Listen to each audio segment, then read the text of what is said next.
What is up, guys? ThinkSource Gaming here, back with another video, and today's video is more of a tech video than a gaming video, even though there's Call of Duty overlay right now just to keep you entertained.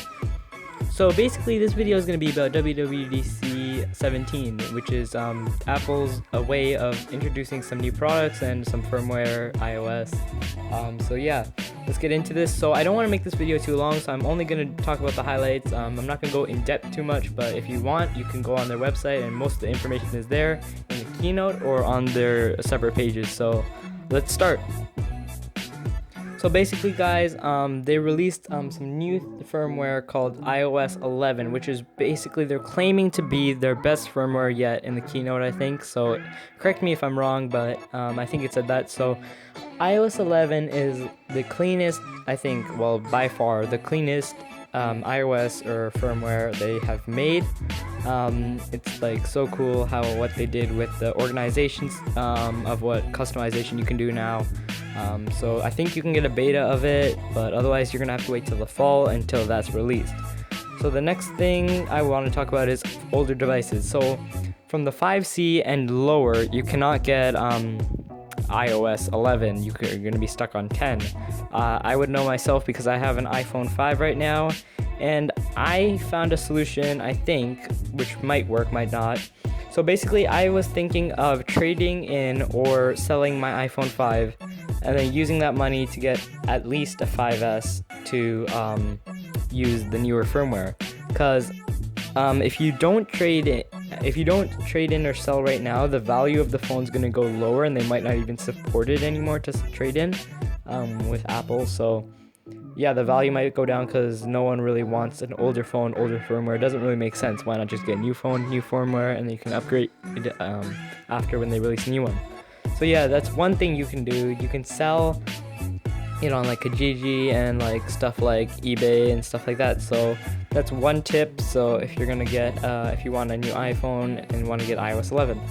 The next thing that they released was the iPad Pro. So I'm not gonna get too much into this. They have so many features, so many specs and everything. So yeah, so it's basically like overclockable. It has metal on it, so you can make it like optimized and make the performance rate better. So that's really cool. It's really good for multitasking. The dock is reinvented, basically not really, it's like related to the Mac, because it's really good for multitasking if you don't have a Mac and you don't like know the way how it switches between applications. It's really cool. So that's a thing to look forward to. They released a new iMac, which is called the iMac Pro.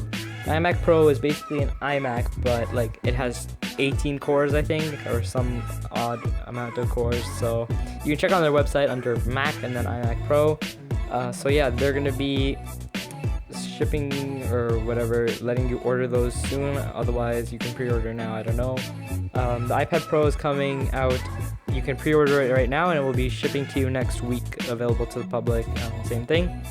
So yeah, that's coming out. iMac Pro is basically an iMac, but it comes in different colors, and it's like has so many features. You can get like up to a 4 terabyte hard drive, lots of RAM, lots of processor speed, really loud, really good sounding speakers, and like all good and specs and stuff like that. So you can check on their website. Really good accessories too. The next thing I want to talk about is the HomePod. Sorry for going so fast because I just really want to give the highlights and I don't want this video to go on forever. So HomePod. HomePod is basically an Amazon Dot, if you haven't seen one of those, or like a Google Home. It's like a voice assistant. Instead of using your phone, it's like a physical device that you plug into power and you connect it. Like for HomeKit, you would use like light switches and stuff like that. So that's really cool. So you can just say, "Hey Siri, turn off my lights," and it would do that. Oh my god, my phone just went off. Okay, just turn that off. Okay, sorry about that, guys.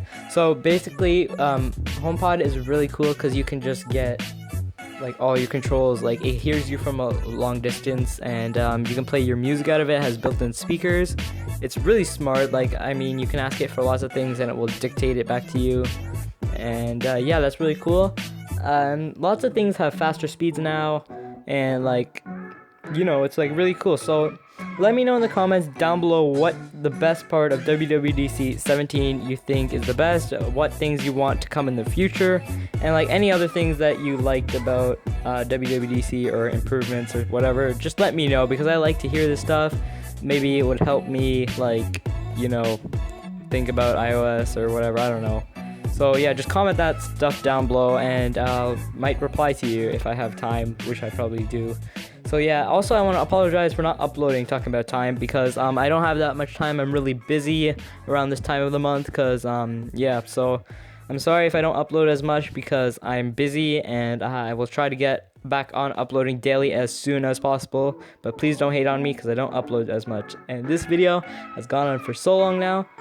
Thank you guys for watching. Leave a like down below, and I'll catch you in the next one. Bye.